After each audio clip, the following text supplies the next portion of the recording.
अब आपको लिए चलते हैं Gujrat. Divisional bureau chief Talat Mahmood की रिपोर्ट के मुताबिक डिप्टी कमिश्नर सफदर हुसैन वर्क और डीपीओ गुजरात अहमद नवाज शाह ने पुलिस लाइन में पुलिस मुलाजमीन के मेडिकल स्क्रीनिंग कैंप का इफ्तिताह किया।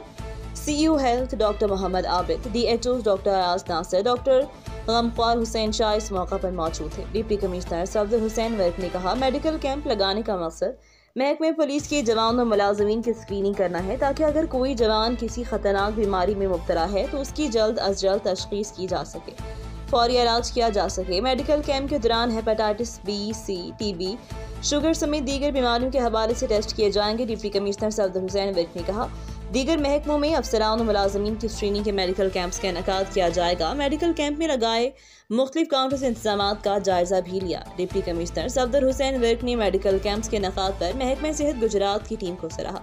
अब तक के लिए इतना ही। मजीद खबरों के लिए देखते रहें रेड न्यूज़।